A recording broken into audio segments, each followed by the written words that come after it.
Sir, I don't know where I have the problem, but in chemistry, I'm weak because in ninth I didn't really study chemistry. In ninth standard, you didn't study chemistry. I studied like not properly. This is the only reason that I told the sir that he might have not studied ninth standard. That's why you are getting stuck. Yes, यही sir. दिक्कत है सारी, यही दिक्कत है सारी। Chemistry ना ninth की इंटरलिंक्ड होती है टेंथ में। अगर नाइन्थ सही से नहीं पढ़ा होगा ना, बिल्कुल भी ढंग से नहीं पढ़ा होगा, तो फिर दिक्कत आती है। ओके, अच्छा चलो, आज हम लोग ना एक छोटा सा टेस्ट लेते हैं। हम लोग जानते हैं कि तुम्हें कितनी आता है तुम्हें और कितना नहीं आता है। ओके, और फिर उसी के हिसाब से हम लोग चलेंगे। Okay, Yes, sir. चलो बताओ, मैग्नीशियम का एटॉमिक नंबर क्या होता है? What is the atomic number of magnesium? 12. 12। इसकी इलेक्ट्रॉनिक कॉन्फ़िगरेशन क्या होगी?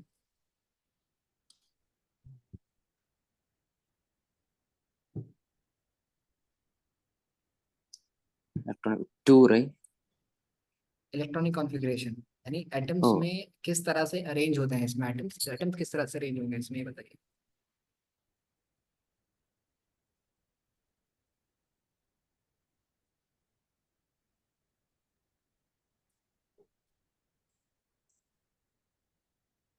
हम्म? पहले शेल में 2 इलेक्ट्रॉन मैक्सिमम, दूसरे में 8, तीसरे में 2। 8 वैलेंसी to कितनी, वैलेंसी कितनी हुई? इसकी वैलेंसी कितनी हुई मैग्नीशियम की? 2. अच्छा, चलो बताओ, मैग्नीशियम फॉस्फेट, फॉस्फेट की PO4 जो आयन होता है, इसकी वैलेंसी कितनी होती है? PO4. फॉस्फेट आयन है ये PO4, फॉस्फेट आयन, इसकी वैलेंसी कितनी होती है? Hmm.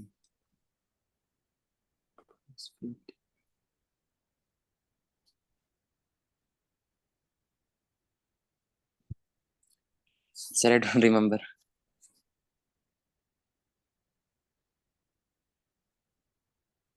ओके, फॉस्फेट आयन की वैलेंसी होती है -3।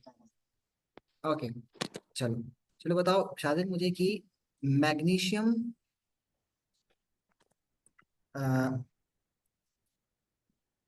सोडियम सल्फेट, सोडियम सल्फेट का फॉर्मूला क्या होगा?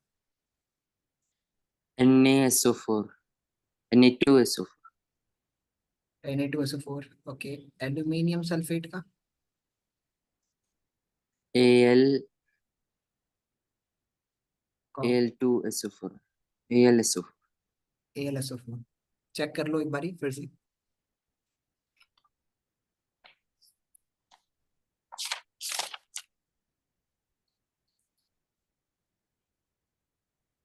ये बहुत अच्छा लगा मुझे, क्योंकि तुमने मुझे फीडबैक बताया ना, तो उस वजह से मुझे पता चला कि आ, बताना चाहिए था, ये बात तुम्हें पहले बतानी चाहिए थी। खैर, तुमने अभी बताया, मुझे अच्छा लगा कि केमिस्ट्री में इशू आ रहा है। इट इज़ नॉट पॉसिबल, क्योंकि तुम तो 1-on-1 पढ़ रहे हो, और 1-on-1 पढ़ने वाला बच्चा तो उसको तो बिल्कुल दिक्कत ही नहीं होनी चाहिए, मतलब टीचर से उसको डायरेक्ट कोऑर्डिनेशन होना चाहिए। 1-on-1 का क्या फ़ायदा अगर तुम 1-on-1 में भी नहीं कह पा रहे हो sir I am getting stuck in this one, तो ये तो बहुत ही उसकी बात है बेटा, फिर कैसे आगे बढ़ोगे लाइफ के अंदर ना। तो Hmm. अ, मतलब अगर मैं तुम्हें अपने बारे में थोड़ा सा बताऊं, if you come to know and you can do this one. Okay, if you Google my name, तुम्हें अपने टीचर्स के बारे में पता होना चाहिए कि तुम किस टीचर से पढ़ रहे हो ना, ठीक है? If you even Google my name, okay, you will find that there are so many academies, so many profiles that I have studied, जहाँ मैंने पढ़ाया है। Okay, teach them, there are so many students जहाँ पे course ऐसे मिलते हैं, ठीक है मेरे। सो और इसके साथ में स्कूल्स में, और मतलब यहाँ पर जो कोचिंग है, ये जो इंस्टीट्यूट जहाँ पर मैं इस वक्त बैठ के पढ़ा रहा हूँ, that is also an institute. Okay, यहाँ पर मेरी जस्ट क्लास अभी ख़त्म हुई है, और उसके बाद मैंने मतलब तुम्हारी क्लास है, ठीक है? उसके साथ साथ बैचेस में भी क्लासेस होती हैं। 1-on-1 पढ़ा रहे थे बस इसलिए कि किसी ने रिकमेंड किया, तो ठीक है। तो डोंट थिंक बेटा कि तुम्हारा प्रॉब्लम सॉल्व नहीं होगी. यू माइट हैव प्रॉब्लम्स, और हो सकती है प्रॉब्लम. मैंने पहले ही बोला था कि जिस बच्चे ने दे नाइन्थ क्लास को, जिस बच्चे ने, is there anyone nearer to you? मुझे आवाज आ रही है. Yes sir. कौन है? Sister. Is your sister is nearer to you? Yes sir. Let her talk to me.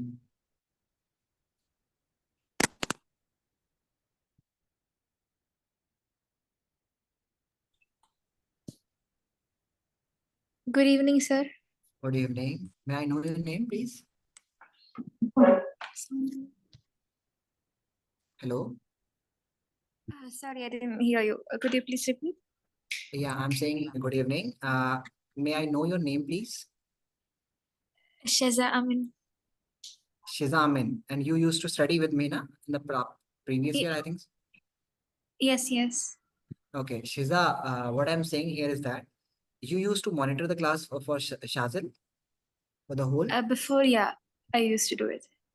Okay, so actually he got, I just think that he studied here under pressure when you are nearer to him. Okay, so if you need to monitor the class, you can monitor his class by joining the meeting with some other ID. Okay, but or you can check it on the YouTube channel also. We will record it. Okay, whether he is doing something or not, his recording will be with us. Okay, because when he No.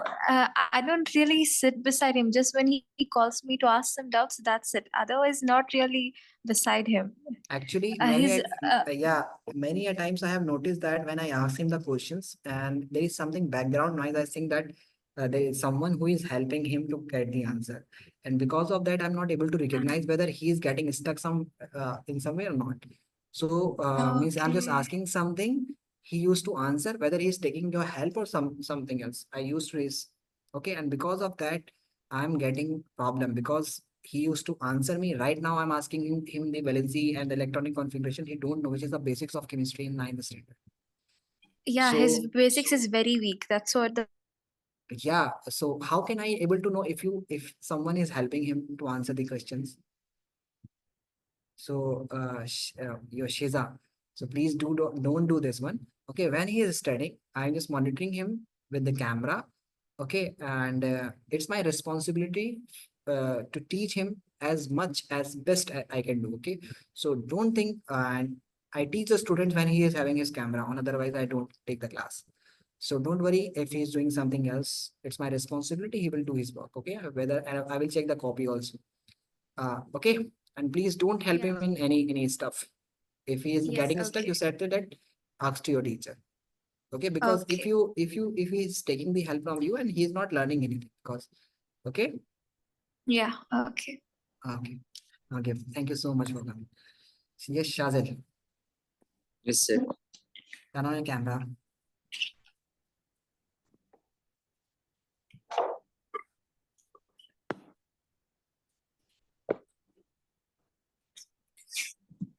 Okay, Shazil. So I took the extra time. I just increases the time of yours just because I need to know something. Okay, because for you. So it's my responsibility, beta Shazil. Don't worry that you are not getting. You are just at the right place and with the right teacher.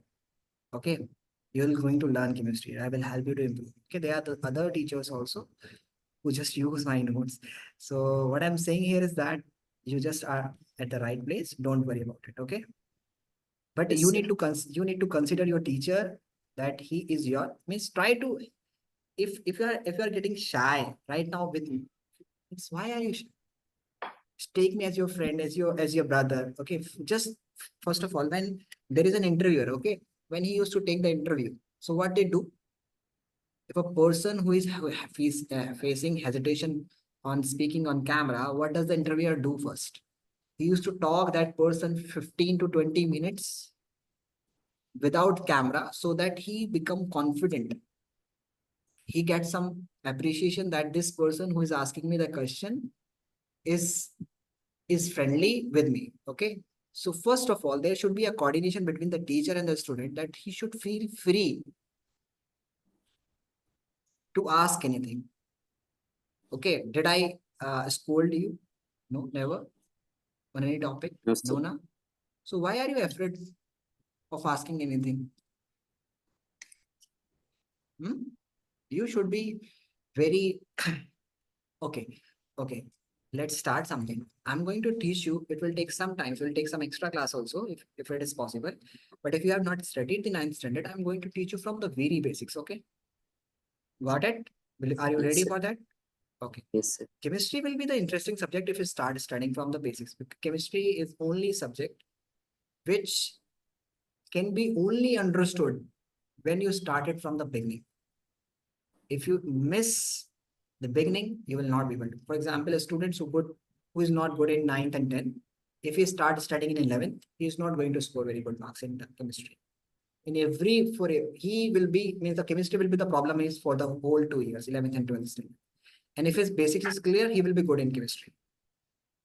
Okay, and chemistry is continuous, it requires continuous revisions. Okay, because there are so many exceptions here, so many things that numericals also in mole concept and something also. So that you need to study. Okay, so let's start studying. Okay, so today's topic is electronic configurations and writing the chemical formulas of the compound. Okay, so we start from the basics. There are some elements that we have, like for example, the first 20 elements I'm writing here. Hydrogen has atomic number at, I'm writing here at element, then atomic number. Or you know the names, you can tell me.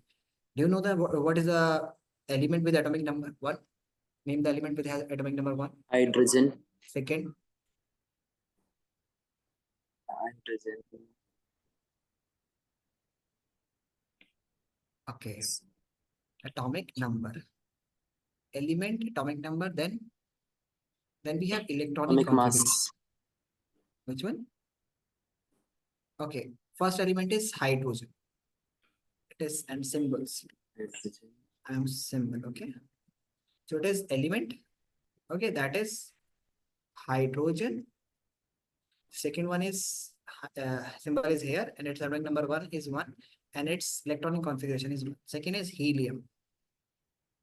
Helium, that is He. And are you maintaining your copy properly? Yes, sir. Okay. It should be our only chemistry. You cannot do anything on it. Okay. Any other subject is not allowed. Helium. Then we have hydrogen, helium. Then we have lithium. Lithium. Formula Li. Li. Atomic number 3. 3. Electronic configuration. 3. Electronic configuration.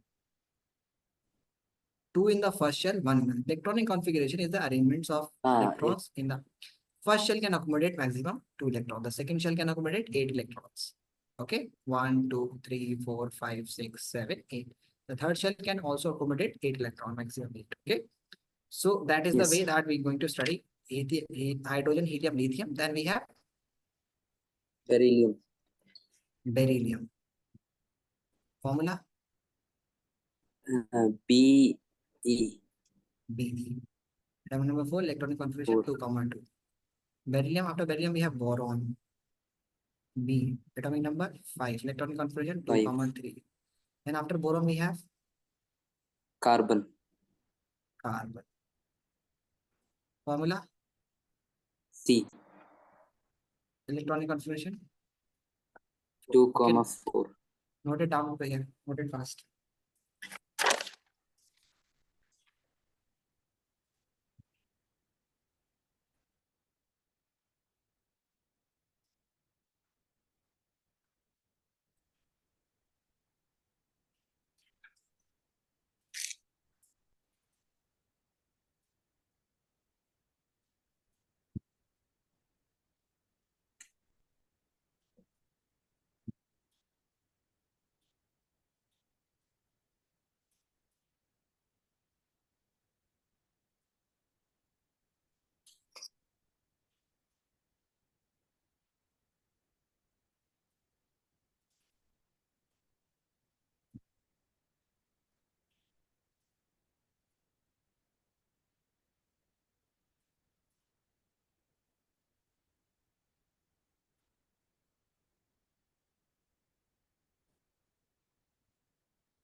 Done, sir.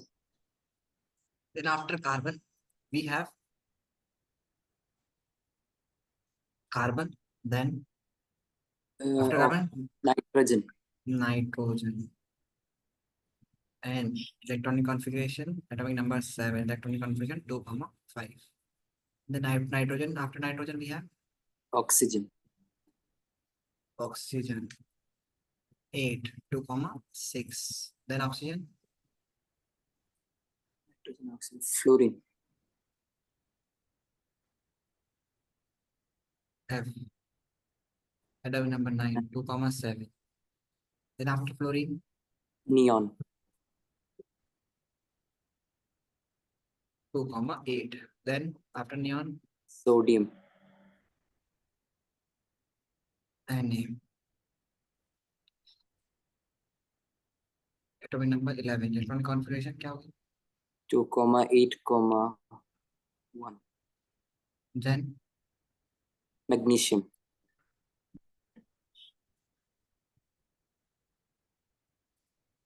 then Aluminium.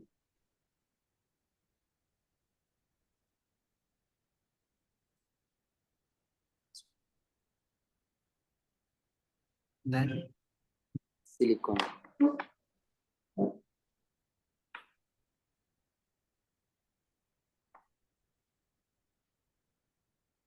then Phosphorus.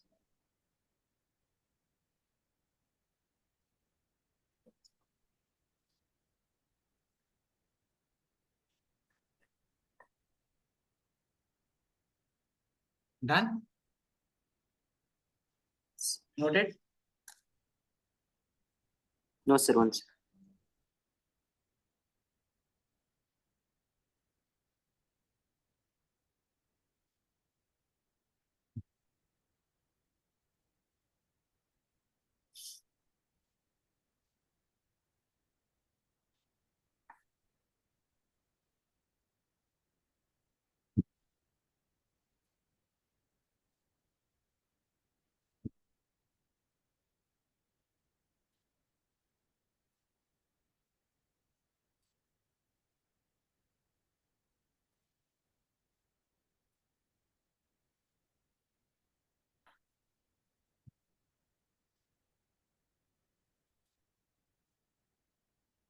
Done, sir.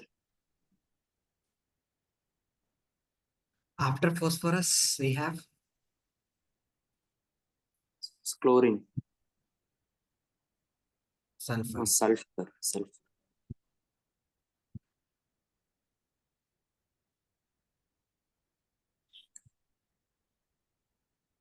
After sulfur, Chlorine. after chlorine, Argon. argon.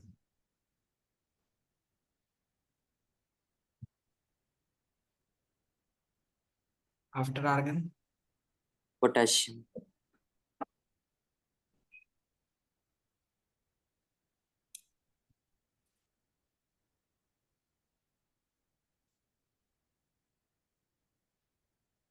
then Calcium.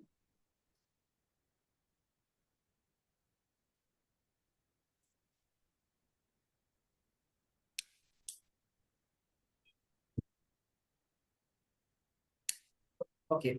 तो शादन यहाँ पर मुझे बताओगे तुम कि इसमें noble gases कौन कौन सी है?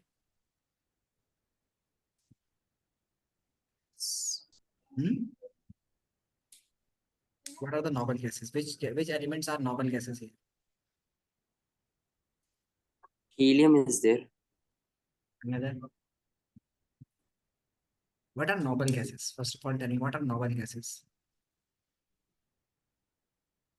Those gases that has fully filled electrons. The shells they are called. Means that those Noble shells, gases. yeah, those elements that are going to have fully filled shells. Okay, if they are the 2 shells, then they should be 2 into 8, 2,8. If they are the 3 shells, then it will be 2,8,8. Okay, so argon, here the argon, argon. Okay, then here the neon, and here helium.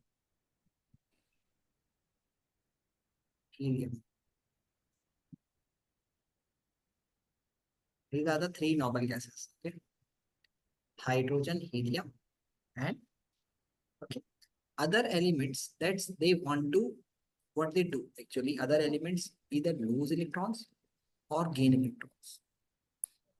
For example, if a person is noble, okay, like you see that a person is very noble, okay, in the society, and he is a Nawab, we can say that born in a royal family, okay.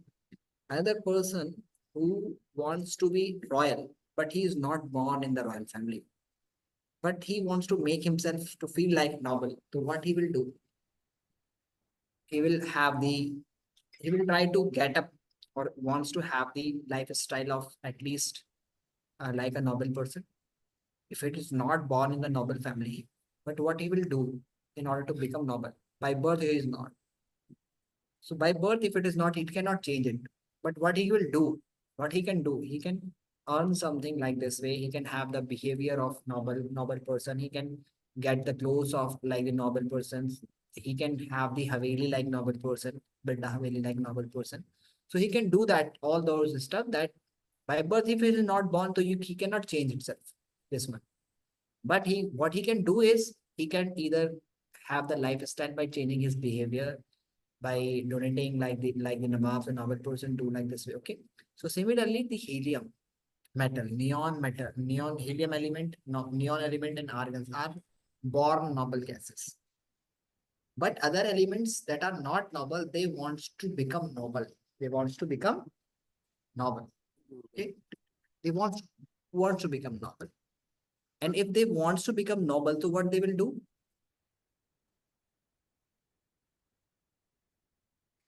They will try to become noble.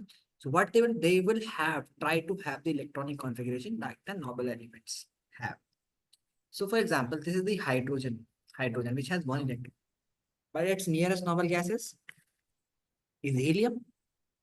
So he will try to borrow one electron from someone to get the hydrogen's nearest noble gas electronic configuration, that is that of helium. Similarly, lithium will lose one of its electron, so that, okay, and beryllium will also do this one, will lose 2 of electrons. Boron will also lose 3 of electrons. At 4, neither it will lose nor it will share. Sorry, gain. Because when the 4 electrons are there, the another noble gas is 2,8, that is neon. So why at 2,4 it has to lose 4 electrons? Okay, when it is lose 4 electron, it will reach to this one. If it gain 4 electron, then it will reach to this one. So neither it will lose nor it will share. It will, sorry, neither it will lose nor it will gain. But what it will do, it will share the electrons. Share. Because it is very difficult to lose 4 electrons. And why it is so? This we will learn in the carbonates compound chapter. Okay. So they will share. Got it? Yes. So here sharing is done. It will neither lose nor gain. Here, what nitrogen will do? What nitrogen will do? To become normal. It will lose 5 or gain 3? Gain 3.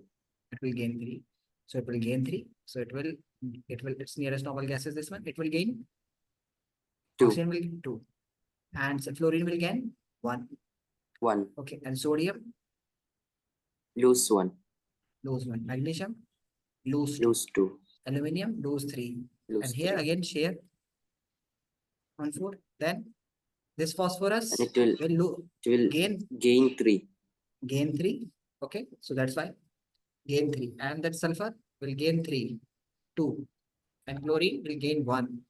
And similarly, this will lose 1, this will lose 2. Got it? The number of electron gain or lose or share by an element in order to attain a stable electronic configuration to the nearest noble gas. The number of electron gain, lose or share by an element in order to attain stable electronic configuration to the nearest noble gas. What I said? Just tell me. जितने electron कोई एक element loose करे या gain करे या share करे। Nearest noble gas की electronic configuration को हासिल करने के लिए, उसे पाने के लिए, उसको हम लोग बोलते हैं उसकी वैलेंसी। क्या बोलते हैं उसको? वैलेंसी। जैसे hydrogen is losing 1 electron, so its valency is 1. Helium is not losing or gaining an electron, its helium valency is 0. Lithium will lose 1 electron, its valency is 1. Beryllium is losing 2, its valency is 2. Boron is losing 3, its valency is 3. Carbon is sharing 4, its valency is 4. Okay. Similarly, nitrogen is gaining 3. Valency 3. So its valency is 3, minus 3.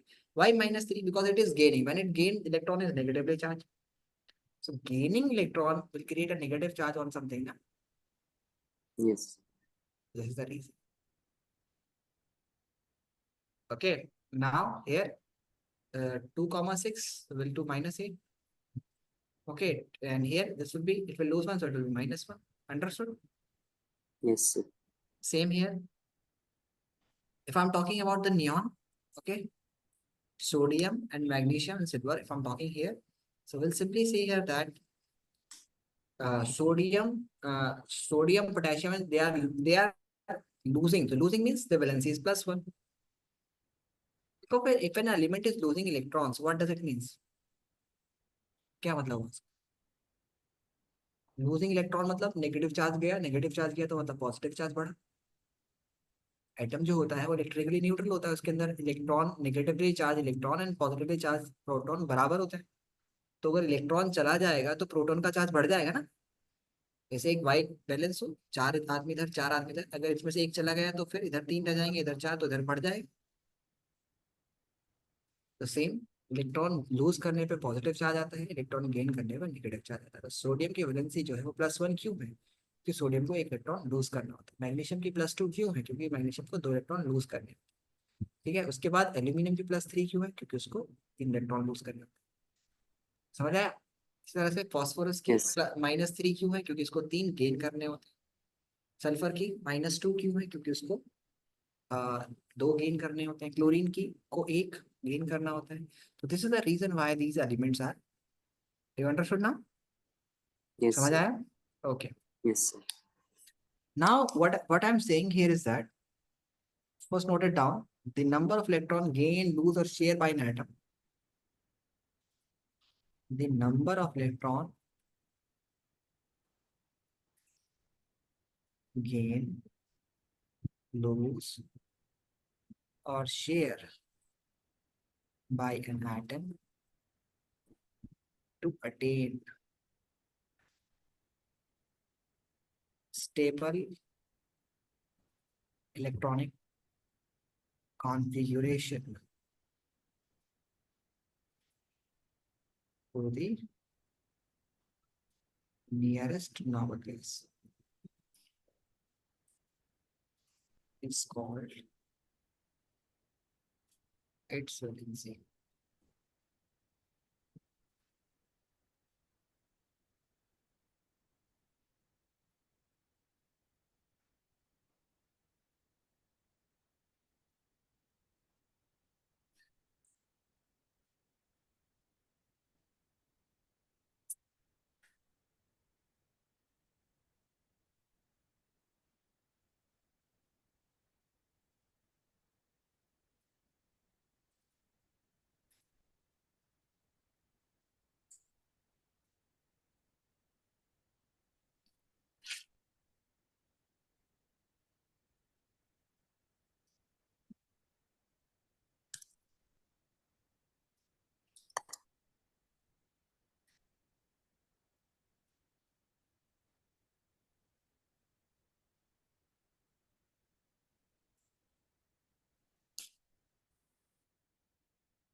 Done? Clear? Yes, sir. अच्छा, तुम्हें पता है कि ये hydrogen जो है वो H2 की फॉर्म में क्यों एग्जिस्ट करता है नेचर में? ऑक्सीजन जो है वो O2 की फॉर्म में क्यों एग्जिस्ट करता है? मैग्नीशियम जो है वो Mg की फॉर्म में अकेला क्यों एग्जिस्ट करता है? जब भी हम लोग लिखते हैं मैग्नीशियम को Mg लिखेंगे, या मेटल्स को हम लोग लिखते हैं तो Mg लिखेंगे, Al लिखेंगे रिएक्शन में। जैसे for example Al when react with Zn SO4 will gives you Al SO4 plus Zn, इस तरह से, ठीक है। या कॉपर लिखना है तो कॉपर रखेगा, लेकिन हम लोग ऑक्सीजन को O2 लिखेंगे, आयोडीन को I2 लिखेंगे, ओके। और जितने भी गैसेस होते हैं normally, except the noble gas को छोड़ करके बाकी सबको हम लोग O2 की फॉर्म में लिखते हैं। जैसे नाइट्रोजन है N2 गैस लिखेंगे। क्यों?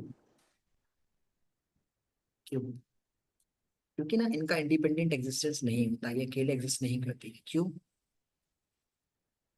क्योंकि अगर मैं बात करूं H2 की यहाँ, ठीक है, हाइड्रोजन, तो हाइड्रोजन के पास कितने इलेक्ट्रॉन होते हैं? एक शर्त में एक इलेक्ट्रॉन होता है। तो वन। ये क्या करता है ना, दूसरे हाइड्रोजन एटम के साथ शेयरिंग कर लेता है एक एक इलेक्ट्रॉन की, और उसके साथ बॉन्ड बना लेता है ऐसे, ताकि इनके पास भी, इसके पास भी 2 इलेक्ट्रॉन हो जाए, जो कि नियरेस्ट नोबल गैस हीलियम के पास होते हैं, और दूसरे वाले के पास भी हो जाए 2 इलेक्ट्रॉन। तो इस तरह से इनकी नियरेस्ट नोबल गैस की इलेक्ट्रॉनिक कॉन्फ़िगरेशन अचीव हो जाती है। समझ आया?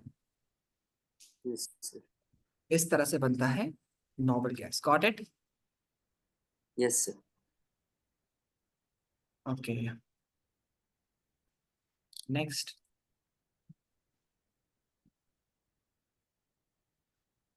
तो ये हमारे पास हाइड्रोजन आ गया, ओके, ऑक्सीजन आ गया, मैग्नीशियम है, N2 है, I2 है, इस तरह से हमारे पास ये सारे एलिमेंट्स होते हैं। Got it? यस।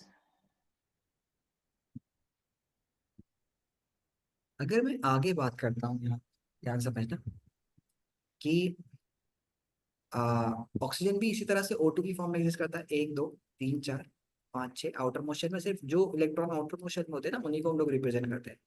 तो जैसे ऑक्सीजन के पास 2,6 इलेक्ट्रॉनिक कॉन्फ़िगरेशन, इसको 2 चाहिए, तो ये 2 2 की शेयरिंग करता है। ये तुम्हें सीखना पड़ेगा यार, और ये आएगा भी एग्जाम में, metals and non metal chapter में। तो इस तरह से इसके भी 8 हो जाएंगे, 1 2 3 4 5 6 7 8, और इसके भी 8 हो जाएंगे। तो ये O2 ना दूसरे वाले ऑक्सीजन के साथ, क्योंकि गैसेस की ना वो बहुत ज्यादा होती है काइनेटिक एनर्जी, तो गैसेस के एटम्स सिंपली एग्जिस्ट नहीं कर सकते, वो कंबाइन कर जाते हैं दूसरे के साथ, और O2 की फॉर्म में नेचुरली एग्जिस्ट करते हैं। You understood? तो ये Yes, वजह sir. है क्यों, क्योंकि in order to attain stability, in order to, okay, जैसे सोडियम क्लोराइड का फॉर्मूला NaCl ही क्यों होता है, NaCl2 क्यों नहीं होता? क्योंकि सोडियम जो है वो एक एक सोडियम एटम, उसके आउटर आउटर मोशन में एक इलेक्ट्रॉन, क्योंकि 281 इलेक्ट्रॉनिक कॉन्फ़िगरेशन। क्लोरीन के आउटर मोशन में कितने इलेक्ट्रॉन है? 7 इलेक्ट्रॉन है, 287। इसको एक चाहिए, इसको एक लूज करना है, इसको एक गेन चाहिए, तो ये क्या करेगा, एक इलेक्ट्रॉन इसको हमेशा के लिए दे देगा। जैसे ही इसको एक इलेक्ट्रॉन हमेशा के लिए देगा, क्या बनेगा, Na पॉजिटिव। और Cl जैसे ही एक इलेक्ट्रॉन सोडियम का लेगा तो क्या बनेगा, Cl negative. Cl negative. और इसके आउटर मोशन में कितने इलेक्ट्रॉन, 2,8, इसके आउटर मोशन में 2,8,8। ये भी नॉर्मल गैस के इलेक्ट्रॉनिक कॉन्फ़िगरेशन पर, ये भी नॉर्मल गैस के इलेक्ट्रॉनिक कॉन्फ़िगरेशन पर, दोनों क्या कर देंगे, कंबाइन करके NaCl बना देंगे। लेकिन अगर मैं बात करता हूँ मैग्नीशियम क्लोराइड की, मैग्नीशियम क्लोराइड, तो Mg जो है ना, Mg के आउटर मोशन में कितने इलेक्ट्रॉन होते हैं, बोलो? 2. 2। तो 1 2, क्लोरीन के आउटर मोशन में कितने होते हैं, 7। 1 2 3 4 5 6 7, तो ये 2 तो रख नहीं सकता, एक ही रख सकता है ना, तो एक इसको दे दिया। चलो, अब एक और क्लोरीन एटम चाहिए होगा फिर तो ढूंढने के लिए, क्योंकि 2 शेयर करने हैं ना उसको, तो क्या करेगा, एक और क्लोरीन एटम के साथ कंबाइन कर जाएगा, इसको डोनेट कर देगा, और बाद में ये बन जाएगा Mg2 पॉजिटिव, और ये बन जाएगा Cl के 2 माइनस है, Mg2 पॉजिटिव, और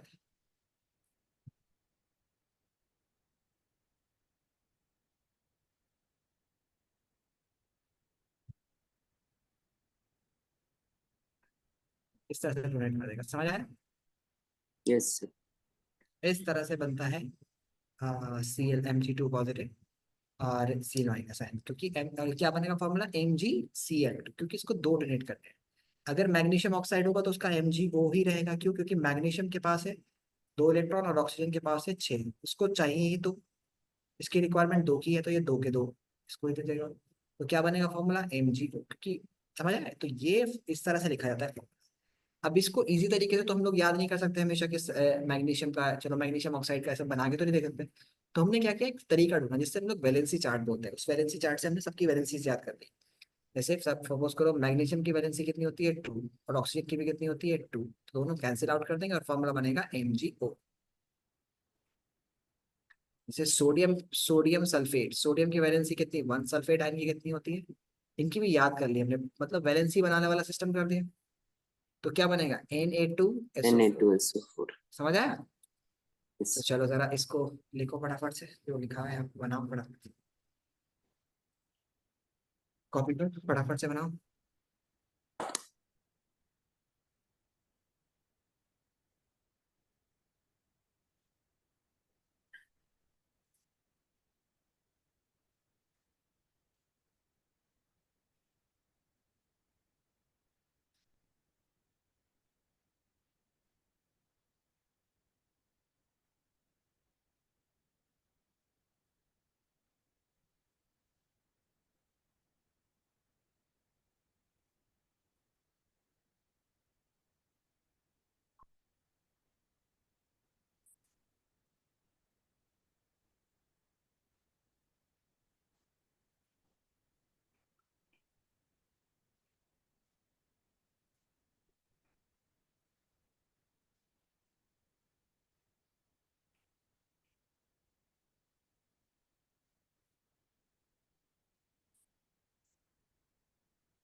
Done, sir. डन। Yes. तो इस तरह से ना वैलेंसी चार्ट्स को हमें याद करना होता है, और यही बस केमिस्ट्री का मेन कंसेप्ट है जो हम लोग को पढ़ना होता है। वैलेंसी चार्ट याद हो गए, फिर तो सिंपल है बस, फिर तो हमें मतलब केमिकल रिएक्शंस को याद करना होता है कि केमिकल रिएक्शन इसके साथ रिएक्ट करेगी तो ये बनाएगी। जैसे एसिड जब भी मेटल के साथ रिएक्शन करते हैं, क्या बनाते हैं, सॉल्ट प्लस हाइड्रोजन गैस। ठीक है, अभी तो जनरल रिएक्शन हुएगी, एसिड जब भी मेटल के साथ रिएक्शन करेंगे तो सॉल्ट प्लस हाइड्रोजन गैस बनाएंगे। जैसे फॉर एग्जांपल इफ अगर मैंने ले लिया H2SO4, वो रिएक्ट कर रहा है जिंक के साथ, तो क्या बनाएगा, ZnSO4 plus H2। ZnSO4 plus H2। H2, ZnSO4 plus H2 ना। तो ZnSO4 प्लस H2, अब यहाँ पर ना एक चीज समझनी होगी, ठीक है, कि ये जो रिएक्शन है ना, ये एक डिस्प्लेसमेंट रिएक्शन है। इसने क्या किया, डिस्प्लेस कर दिया। जिंक जो होता है वो रिएक्टिविटी सीरीज में ऊपर आता है, पोटेशियम, फिर उसके बाद सोडियम, उसके बाद कैल्शियम, फिर मैग्नीशियम, फिर एल्यूमिनियम, फिर जिंक, फिर आयरन, फिर टिन, फिर लेड, फिर हाइड्रोजन, फिर कॉपर, फिर सिल्वर, फिर मरकरी, ओके, गोल्ड, प्लेटिनम। ये हमारे पास क्या है, ये हमारे पास क्या है, metals, okay, Reactivity series। Reactivity series. तो ये क्या है, हाइड्रोजन से ऊपर वाले जो मेटल्स होंगे ना, वही तो डिस्प्लेस कर पाएंगे हाइड्रोजन को एसिड से, तभी तो हाइड्रोजन गैस प्रोड्यूस होगी ना। एक्चुअली में हो क्या रहा है यहाँ पे, कि जो मोर रिएक्टिव एलिमेंट होता है ना, वो पहले इलेक्ट्रॉन डोनेट कर देता है। अब एसिड जब जाएगा पानी के अंदर तो क्या देगा, H प्लस आयन देगा और सल्फेट आयन देगा। और जिंक क्या करेगा, 2 इलेक्ट्रॉन लूज करेगा अपने, क्योंकि वो पहले डोनेट कर सकता है। जिंक ज्यादा रिएक्टिव, मतलब क्या है, zinc can donate electron at low energy level, okay. Zinc जो है वो Yes। लो एनर्जी लेवल पर डोनेट कर सकता है। तो क्या होगा यहाँ पर, ये ऐसे और ये ऐसे इसको डोनेट कर देगा, एक एक इलेक्ट्रॉन। तो जैसे ही ये एक एक इलेक्ट्रॉन डोनेट करेगा, तो हाइड्रोजन जो है, हाइड्रोजन आयंस वो किस में कन्वर्ट हो जाएंगे, H प्लस में, हाइड्रोजन गैस में कन्वर्ट हो जाएंगे, क्योंकि they will receive one one electron from zinc. Zinc क्या है? मेटल है ना, इलेक्ट्रॉन डोनेट करेगा। दोनों से एक एक इलेक्ट्रॉन मिला तो क्या बनेगा? तो H प्लस आयन को एक एक इलेक्ट्रॉन मिला तो क्या बनेगा? Hydrogen gas. अब इस जिंक ने क्या किया, एक इलेक्ट्रॉन इस वाले को दे दिया, एक इलेक्ट्रॉन, दोनों मिलके क्या बन गए? Hydrogen atom. दोनों कंबाइन करें, हाइड्रोजन गैस बन गई। और जिंक क्या बना खुद? Zn2 positive. क्या बना? Zn2 Zn2 positive. पॉजिटिव। तो यहाँ पे आ गया Zn2 पॉजिटिव की फॉर्म में, और 4 - 2 की फॉर्म में। समझ आया? Yes, sir. इस तरह से होता है ये। Got it? Yes, sir. Got it? तो अच्छा, तो जरा अच्छा, अब मुझे बताओ कि जैसे मैंने ले लिया यहाँ पर HCl when react with copper. Copper तो क्या बनाएगा बताओ?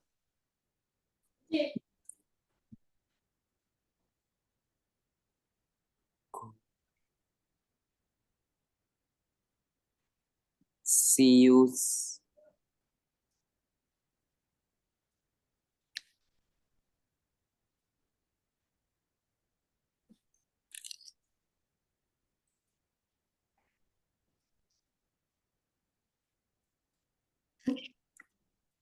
क्या बनेगा हम लोग?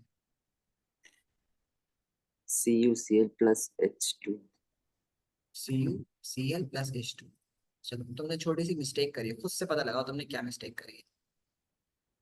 मैंने यहाँ पे रिएक्शन लिखी है, HCl when react with copper, you are saying that it will form CuCl+H2, लेकिन ये गलत है। बताओ क्या गलती करी है? खुद सोचो, ध्यान लगाओ। Meaning in the minutes, do it. Copper valence is 2, right?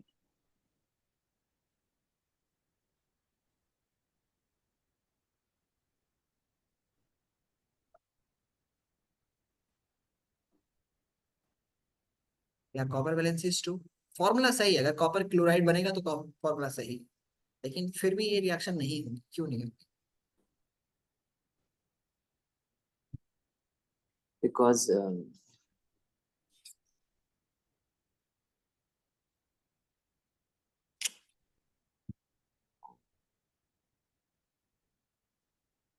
बताइए क्यों नहीं होगी? because वैसे in the reactive, reactivity series, copper is less react. Copper क्योंकि नीचे आता है ना, लेस रिएक्टिव है, तो इसलिए कैसे डिस्प्लेस कर देगा? मैंने बोला कि एकदम डिस्प्लेसमेंट रिएक्शन ना। हाइड्रोजन ऊपर है इलेक्ट्रॉन डोनेट करने में, कॉपर को तो और ज्यादा एनर्जी चाहिए, तो ये नहीं करेगा। ओके, तो ये इंपॉर्टेंट है समझना कि किस तरह से हम लोग को उसको करना होता है। Got it? Yes, sir. तो यहाँ पर नहीं होगी। अच्छा चलो, अब जैसे हमने रिएक्शन देखी है कि एसिड की रिएक्शन मेटल कार्बोनेट के साथ, एसिड जब रिएक्ट करते हैं मेटल कार्बोनेट के साथ, तो क्या बनाते हैं बोलो? Salt plus H2 plus Cl2. H2, H2O, पानी प्लस कार्बन डाइऑक्साइड। लिखो इनको सर। और फिर मुझे बताओ कि अगर मैंने H2SO4 की रिएक्शन कराई है कैल्शियम कार्बोनेट के साथ, मेटल के साथ कार्बोनेट ग्रुप जब जोड़ा होगा तब उसको मेटल कार्बोनेट बोलते हैं। ठीक है, तो बताइए क्या बनेगा? खुद से सोचो और आराम से, कोई जल्दी नहीं है, वी हैव मच टाइम। आराम से सोचो बेटा, सीखने आए हो ना तो सीख के जाओ कुछ। ठीक है शादिल, डोंट वरी बेटा, बिल्कुल भी परेशान होने की जरूरत नहीं है। Okay, you are going to score very good marks, I am promising you.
Try करो बेटा, खुद से ट्राई।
बोलो शायद, क्या होगा बेटा, क्या बनेगा इसमें?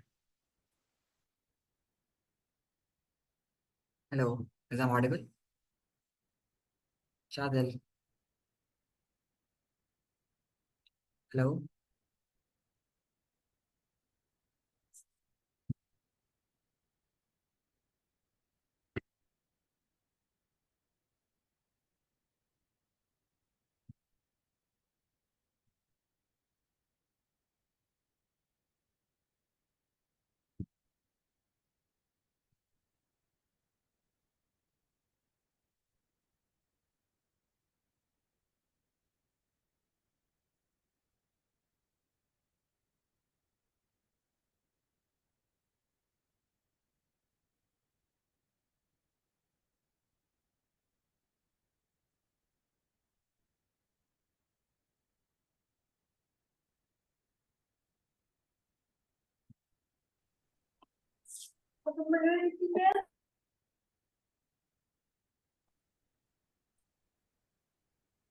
बोलो शायद, क्या बनेगा?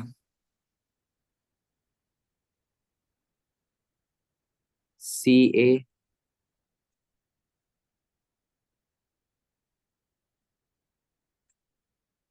सी ए आगे? सी ए आगे? SO। देखो, खुद से सोचो, ये जो हाइड्रोजन है, ये कहाँ गया होगा? इसमें H2 है, और ये कार्बोनेट ग्रुप है। इसमें कितना कितना कार्बन डाइऑक्साइड है? 3 ना। एक ऑक्सीजन इसने इसको दे दिया, क्या बनेगा? कार्बन डाइऑक्साइड और वाटर। ये दोनों तो यहाँ पर आ गए, अब क्या बचा? बोलो। ये हाइड्रोजन यहाँ पर है, और ये कार्बोनेट ग्रुप ये रहा। H2 तो गायब।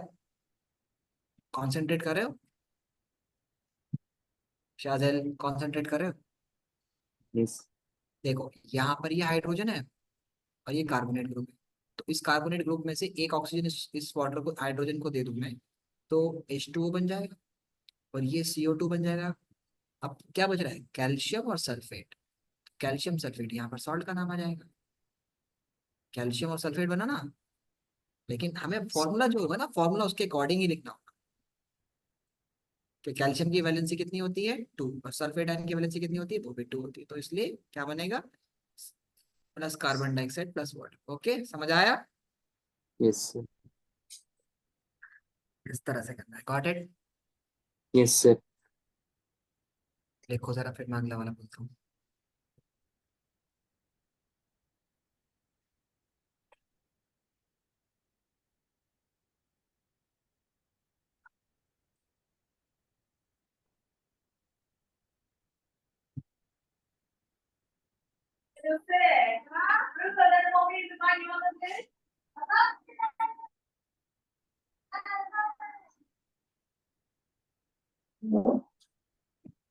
ज्यादा परेशान नहीं हो। तुम्हारी मुझे फेस से लगता है कि थोड़ा सा एक्सप्रेशन में कि जैसे बॉदर कर रहे हो ज्यादा।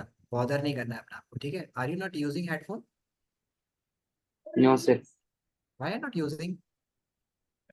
So this one it doesn't have the port. iPhone oh, 12 doesn't have. अच्छा, तुमने फोन से कनेक्ट किया है।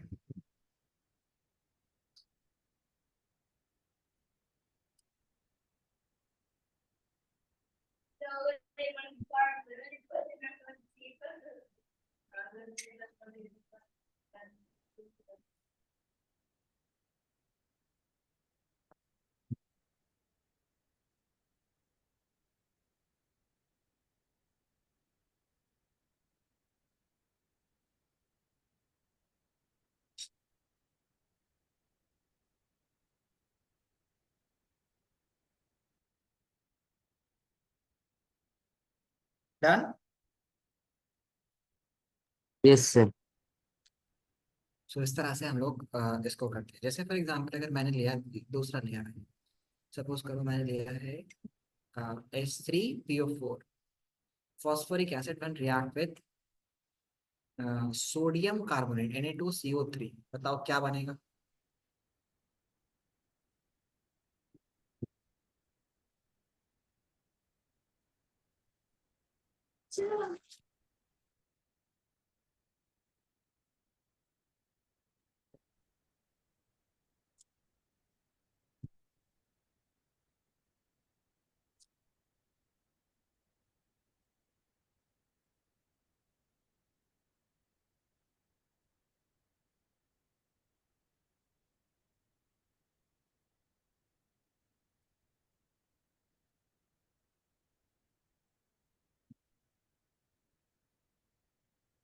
Sir, hmm, sir, it will become HCO. नहीं, देखो ये मेटल कार्बोनेट है ना, और ये एसिड है। हाँ, तो फिर बताओ क्या बनेगा? मेटल कार्बोनेट जब एसिड के साथ रिएक्शन करते हैं तो क्या बनता है?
NaPO4 4 is to 2.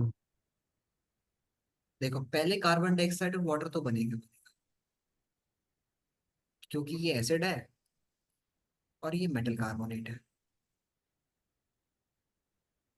लेकिन अगर मैं आगे बात करता हूँ यहाँ पे Na2CO3 की, जब रिएक्ट करेगा तो फिर अब सॉल्ट किसका बनेगा? तो कार्बोनेट ग्रुप तो जाता है कार्बन डाइऑक्साइड बनाने में, और Hb, इसका Hb, ये H और ये कार्बोनेट ग्रुप मिलके क्या बनाते हैं? कार्बन डाइऑक्साइड में वाटर बनाते हैं। तो सॉल्ट किसका बनेगा? बताओ किसका बनेगा? सोडियम और फॉस्फेट ग्रुप का। जैसे पिछले वाले क्वेश्चन में सॉल्ट किसका बना था? कैल्शियम का। और जैसे यहाँ पे ये कार्बोनेट ग्रुप, ये वाला जो कार्बोनेट ग्रुप है, ये कार्बोनेट ग्रुप और ये दोनों मिलके क्या बना रहे हैं? Carbon dioxide and water. देखो, इसमें से ऑक्सीजन एक निकल के वाटर H2 में चला गया तो वाटर बन गया, और इसमें से एक कम हो गया। तो कार्बोनेट ग्रुप और वाटर हमेशा, sorry, hydrogen of acids and carbonate group हमेशा किस में जाता है? कार्बन डाइऑक्साइड वाटर में जाता है बना। तो सॉल्ट किसका बनता है? रिमेनिंग का carbon and sulphate, calcium and sulphate का। तो यहाँ पर भी किसका बनेगा? सोडियम और फॉस्फेट का। अब हमें फॉर्मूला अकॉर्डिंगली बनाना है। सोडियम की वैलेंसी कितनी होती है? 1। फॉस्फेट आयन की कितनी होती है? 3। तो you have to cross multiply. तो क्या बनेगा? Na3PO4।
समझ आया? समझ आया Yes, सारे? sir. पक्का? फॉर्मूला कैसे बनता Yes, है? sir. चलो अब जरा मुझे बताओ फिर से। एक खुद से जब तक ट्राई नहीं करोगे जब तक नहीं होगा। Na sodium carbonate, Na2CO3, sodium carbonate when react with zinc sulfate, क्या बनेगा? बोलो।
Sir, बताइए। हाँ बोलो बोलो, क्या बनेगा?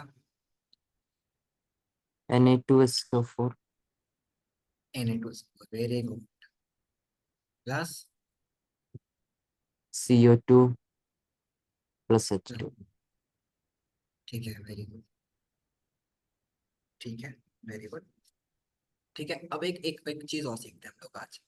एक बेस की प्रॉपर्टी और है जो इंपॉर्टेंट है, जैसे बेस है, ठीक है, NaCl, NaOH, इस बेस की जब भी रिएक्शन हम जिंक के साथ कराते हैं ना, जिंक के साथ, तो एक बहुत इंपॉर्टेंट, मतलब बेस जब रिएक्ट करते हैं मेटल के साथ, जैसे एसिड रिएक्ट करता है मेटल के साथ, तो क्या बनाता है? Salt plus nitrogen gas.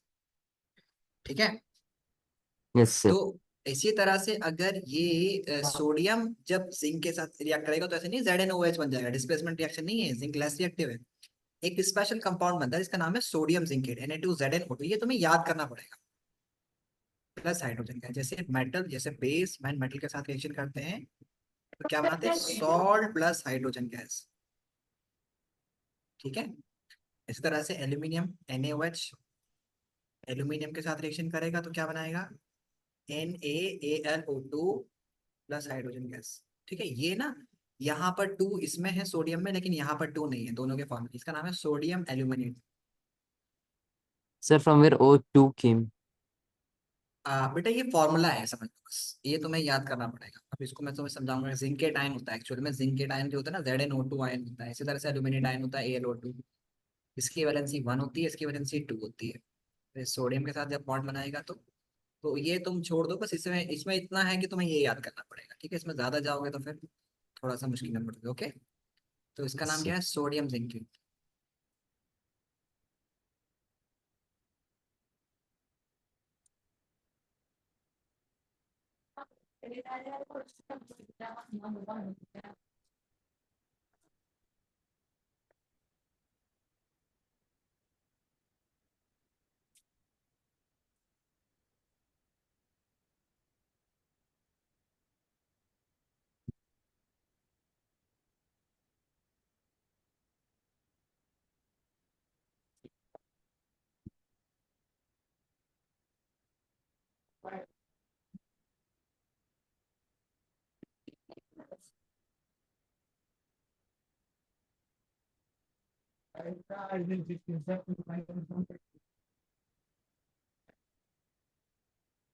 Done, sir.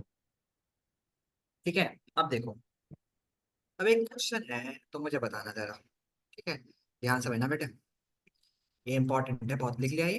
क्या बनता है? सोडियम जिंकेट, याद रहेगी ये बात। इंपॉर्टेंट है, ये बहुत इंपॉर्टेंट क्वेश्चन है।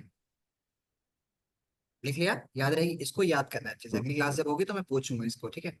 अब जैसे मान लेते हैं हमारे पास एक सेटअप है यहाँ पर, ये कैल्शियम एक टेस्ट ट्यूब है। इस टेस्ट ट्यूब में मैंने क्या लिया है, डाइल्यूट हाइड्रोक्लोरिक एसिड लिया है, डाइल्यूट H2SO4, और इसमें क्या है, जिंक मेटल है। क्या बेटा, जिंक मेटल। ओके, समझ आया?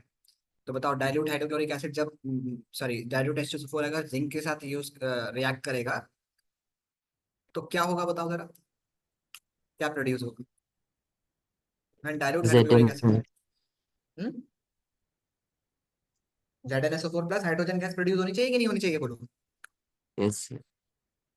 अब ये मान लेते हैं कि ये जो जिंक की ग्रेन्यूल्स है ना, मतलब बड़ी बड़ी बॉल्स जो है, अगर मैं इसको पाउडर कर दूं, पाउडर फॉर्म में कन्वर्ट कर दूं, तो फिर क्या होगा?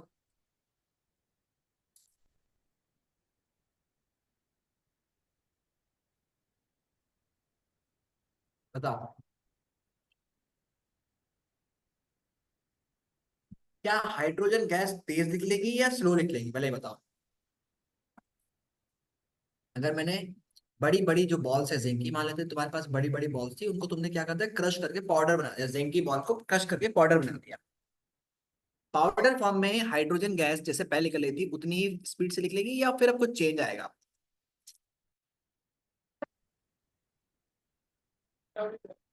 बोलो। You can explain again. I am saying that you have these zinc granules, the bigger balls of zinc. Now these zinc granules are being crushed and make into the powder. Okay, same test tube है, उसके अंदर dilute hydrochloric acid है, that is containing dilute hydrochloric acid. Now you crush these zinc granules and you crush it and make it into the powder. Then and what will happen? बोलो, क्या होगा?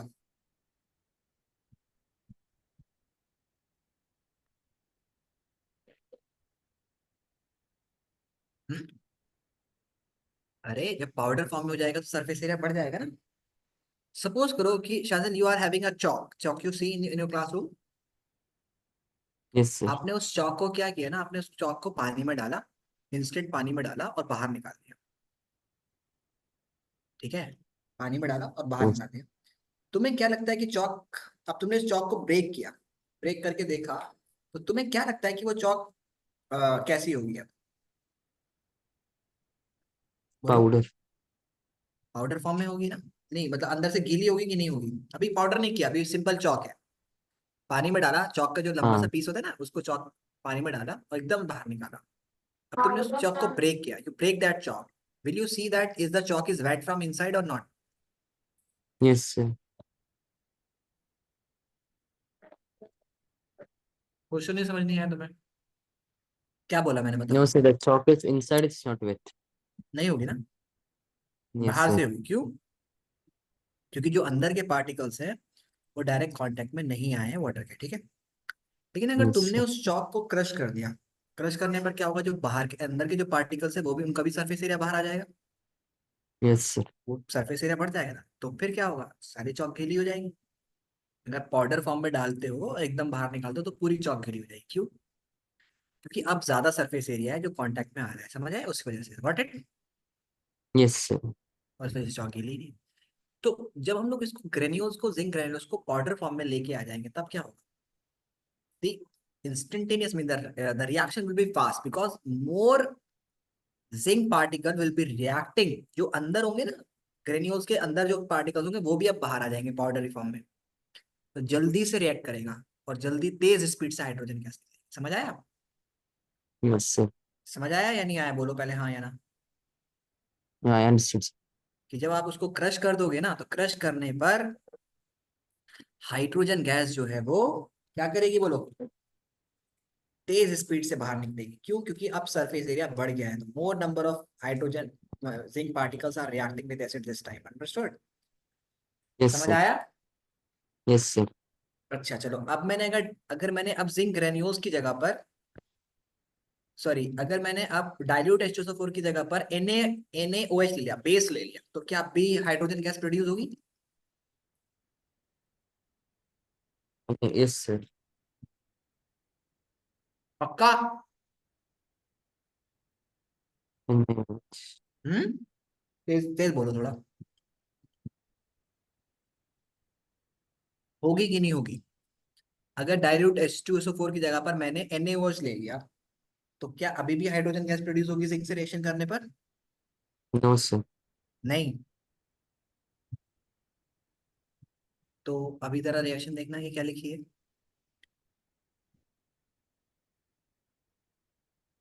क्या लिखा है?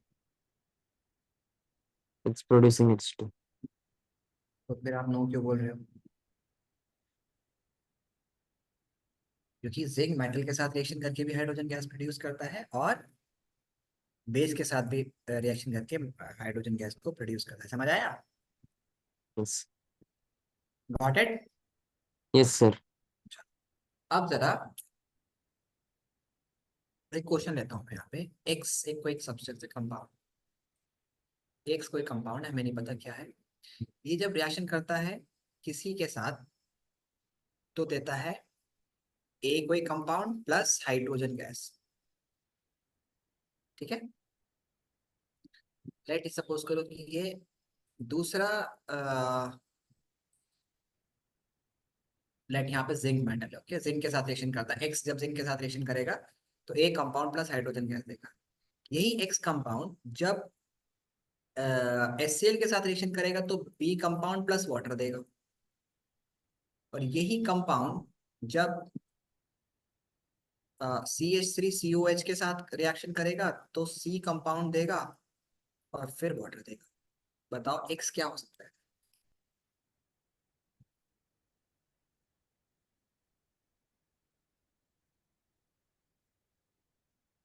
NaOH. NaOH। क्यों? H2SO4 क्यों नहीं हो सकता?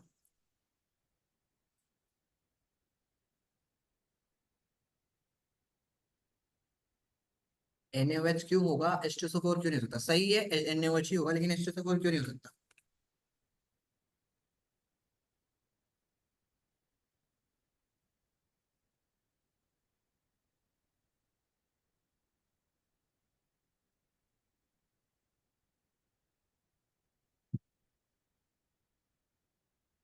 बोलो क्यों नहीं हो सकता, मैं बताता हूँ। क्योंकि चलो मान लेते H2SO4 होगा, H2SO4 जिंक के साथ रिएक्शन करके ZnSO4 बना भी देगा और हाइड्रोजन गैस बन भी जाएगी। लेकिन H2SO4 HCl के साथ तो रिएक्शन नहीं करता, क्योंकि एसिड एसिड के साथ थोड़ी रिएक्शन करता है। तो इसका मतलब, और यहाँ पर वाटर बन रहा है, तो हमारे पास एक रिएक्शन है। एसिड जब रिएक्ट करता है बेस के साथ तो क्या बनाता है? Salt plus hydrogen gas, salt plus water. और और इसी तरह से बेस जब मेटल के साथ रिएक्शन करता है तो क्या बनाता है? Salt plus hydrogen gas. और एसिड भी जब मेटल के साथ रिएक्शन करता है तो सॉल्ट प्लस हाइड्रोजन गैस। तो यहाँ पर हाइड्रोजन गैस है, मेटल है, तो यहाँ पे सॉल्ट बन जाएगा, लेकिन यहाँ पर एसिड भी हो सकता है, बेस भी। लेकिन अगर हम लोग इसको एसिड मान लेते तो फिर एसिड एसिड के साथ रिएक्शन नहीं कर सकता, इसलिए ये एसिड तो नहीं होगा, बेस होगा। अब बेस हमारे पास NaOH होना चाहिए, कि हमने पढ़ा है कि NaOH ही रिएक्ट करता है जल्दी, क्योंकि स्ट्रॉन्ग बेस है। तो NaOH जब HCl के साथ रिएक्शन करेगा तो क्या बनाएगा? बोलो। NaOH. NaOH when react with HCl क्या बनाएगा? बोलो। NaOH। NaCl. Yes, NaCl, very good. और फिर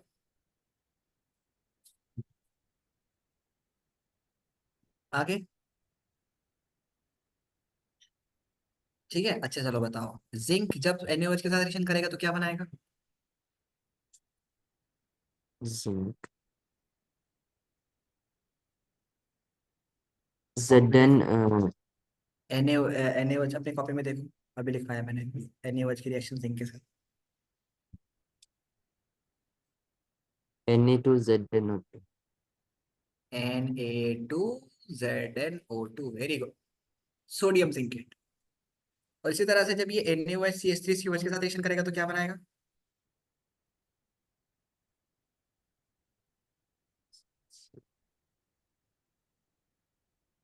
CH3COO Na बनाएगा, sodium zincate, sodium zincate. Acetate. CH3CONA का नाम होता है क्योंकि ये H हटेगा यहाँ से, उसकी जगह पर Na आएगा। थोड़ा ना प्रैक्टिस करते करते केमिस्ट्री सीखी जाती है। केमिस्ट्री जो है ना, असल में हर फॉर्मूला अलग होता है, तो कहीं पर Na लास्ट में लगता है, कहीं पर NaCl में Na पहले लगता है, तो केमिस्ट्री सीखते सीखते आती है, टाइम लगेगा। मुझे तुम्हारी हालत के बारे में पता चला, तो that's why I start teaching you like the way, तो डोंट वरी अबाउट इट। अगर कोई इशू है जो मैंने अभी पढ़ाया है ना, तो बोलो कोई इशू समझ आया जो मैंने पढ़ाया अभी आज? यस। ऐसे ही अकेले बैठ के पढ़ना, ठीक है? मैंने तुम्हारी बहन को समझाया कि कई दफा ऐसा होता है कि बच्चा ना फ्रस्ट्रेट हो जाता है, थोड़ा सा डरता है कि मुझे क्वेश्चन में पूछूंगा, तुमसे जवाब नहीं दिया जाएगा, तो वहाँ पे तुम्हें होगी। तो अभी कुछ टाइम के लिए मैं तुम्हारे असेसमेंट भी बंद करवाता हूँ, होमवर्क मिलेगा सिर्फ, ठीक है? और पहले मुझे पढ़ाने देता हूँ, पहले मैं पढ़ाता हूँ, ठीक है? उसके बाद यस हम सर। लोग करेंगे, ठीक है? तो डोंट वरी अबाउट इट, अभी बहुत दूर